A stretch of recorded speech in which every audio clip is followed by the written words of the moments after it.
అందరికీ నమస్తే. Welcome back to Kumari show. ఈ రోజు మన ఛానల్లో మీకోసం ఒక స్పెషల్ రెసిపీని, ఫుల్ ఫిష్ ఫ్రైని, రుచికరమైన క్రిస్పీ స్పైసీ ఫిష్ ఫ్రైని ఇంట్లోనే ఈజీగా ఎలా చేయాలో చెప్పబోతున్నానండి. మంచి టేస్ట్ రావాలంటే ఏ మసాలాని వాడాలి, ఏ విధంగా ఫ్రై చేయాలని స్టెప్ బై స్టెప్ చెప్తున్నాను. మరి వీడియోని పూర్తి వరకు చూడండి, లైక్ చేయండి, షేర్ చేయండి. మరిన్ని రెసిపీస్ కోసం అయితే మన ఛానల్ని సబ్స్క్రైబ్ చేసుకోండి మర్చిపోవద్దు. మరి ఎలా తయారు చేయాలనేది ఇప్పుడు మనం ఈ వీడియోలో అయితే చూసేద్దాం, వచ్చేయండి. దీనికోసం నేను ఒక హాఫ్ కిలో పాంప్లెట్ని అయితే, వైట్ పాంప్లెట్ని తీసుకున్నానండి. చూసారా, ఇది హాఫ్ కిలో అనమాట.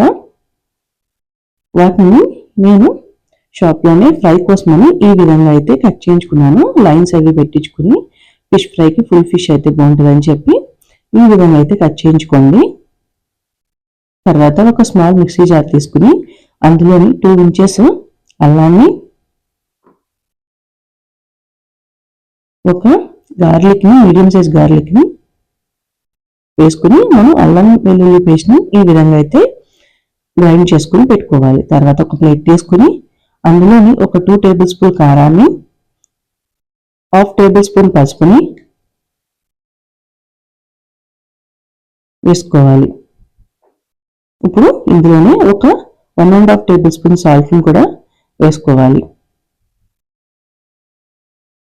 తర్వాత మనం ముందుగా చేసి పెట్టుకున్నాం కదండి అల్లం వెల్లుల్లి పేస్ట్ని, దాన్ని ఒక 3 టేబుల్ స్పూన్ అయితే వేసుకోండి.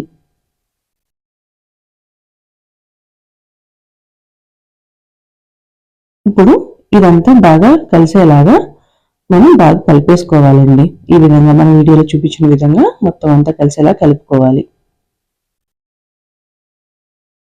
ఇప్పుడు మనం వాష్ చేసి క్లీన్ చేసి పెట్టుకున్నాం కదండి ఫిషెస్ని, ఆ ఫిషెస్కి ఈ మసాలా అనేది బాగా పట్టించుకోవాలి.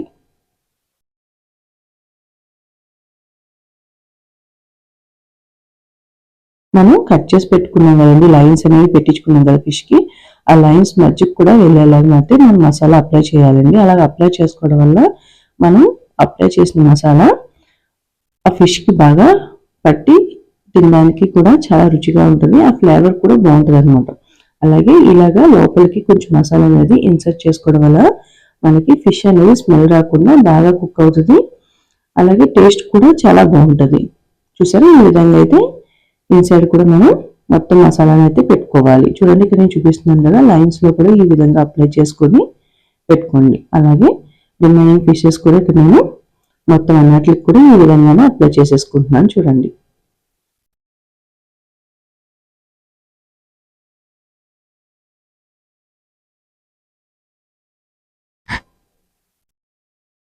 చూసారా, ఈ విధంగా అప్లై చేసేసుకున్నాక వీటిని ఒక 3 అవర్స్ అయితే మసాలా పెట్టించి పక్కన పెట్టేసుకోవాలండి.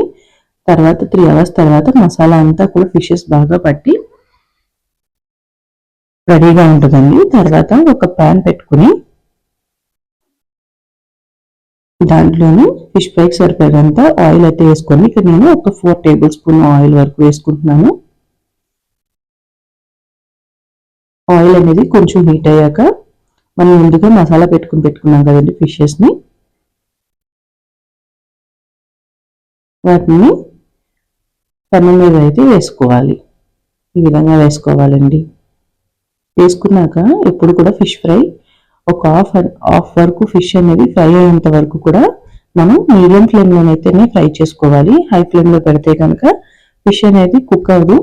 కానీ మనం అటు ఇటు మార్చుకున్నప్పుడు అయితే ఫిష్ అనేది మొత్తం అంతా కూడా పీస్ అయిపోతుంది. సో అందుకని మీడియం ఫ్లేమ్లోనే అయితే మనం కుక్ చేసుకోవాలి. ఇలా ఆయిల్ అప్లై చేయడం వల్ల పైన మసాలా కూడా మనకి కరెక్ట్గా అయితే ఫిష్కి అలా స్టిక్ అయిపోయి ఉంటుంది అనమాట. మనం ఎటు తిప్పుకున్నా సరే ఆ మసాలా అనేది పోకుండా మంచిగా ఉంటుంది.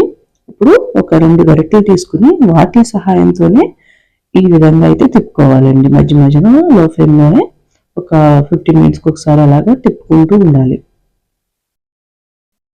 అంటే బోత్ సైడ్స్ కూడా మనకి కుక్ అవ్వాలి కదండి, అందుకని మనం ఇలా తిప్పుకుంటూ ఉండాలి. చూసారా, ఈ విధంగా కుక్ అయ్యాక మనం ఎటు తిప్పినా సరే ఫిష్ అనేది ఊడిపోదండి. తర్వాత కూడా మన ఆయిల్ అనేది సరిపోతుంది సఫిషియెంట్గా, అయితే వేయనవసరం లేదు. అదే ఆయిల్ అత్తమాట తిప్పకుండా ఇలా మనం ప్యాన్ ఒకటే సేక్ చేయడం వల్ల ఆయిల్ అనేది కూడా మిడిల్ బాగా వెళ్ళి బాగా కుక్ అవుతుంది. చూసారా ఎంత బాగా కుక్ అయింది. ఇక్కడ ఫిష్ అనేది ఈ విధంగా కుక్ అయితే సరిపోద్దండి. అంతే అండి, చాలా ఈజీ. ఇప్పుడు దీన్ని ఒక సెపరేట్ ప్లేట్లోకి తీసుకుని పక్కన పెట్టుకోవడమే. చూసారా ఎంత బాగుందో కదా చూస్తుంటేనే. అంతేనండి, లో ఫ్లేమ్లోనే కుక్ చేసుకోవాలి. చాలా అంటే చాలా ఈజీ. అతి తక్కువ మసాలాతోనే చాలా టేస్టీగా అయితే మనం చేసేసుకోవచ్చు. ఇది పిల్లలు కూడా చాలా ఇష్టంగా తింటారు. ఇంట్లో వాళ్ళందరికీ కూడా బాగా నచ్చుతుంది. మీరు కూడా ఒకసారి అయితే ట్రై చేయండి ఇంట్లోని. అంతేనండి, ఈ విధంగా మనకి నచ్చిన విధంగా అయితే గార్నిష్ అయితే చేసుకోవచ్చు. అంతే అండి, ఎంతో టేస్టీగా రుచిగా ఉండే ఫిష్ ఫ్రై అనేది రెడీ అయిపోయింది. మరి ఈ ఫిష్ ఫ్రైని మీరు కూడా ట్రై చేసి మీకు ఎలా వచ్చింది అనేది నాకు కామెంట్ సెక్షన్లో అయితే కామెంట్ చేయండి. మరి మీకు ఇది నచ్చిందని అనుకుంటున్నాను. నచ్చితే కనుక లైక్ చేయండి, షేర్ చేయండి. అలాగే మరిన్ని రెసిపీస్ కోసం మన ఛానల్ అయితే సబ్స్క్రైబ్ చేసుకోండి, మర్చిపోవద్దు. Thank you for watching this video.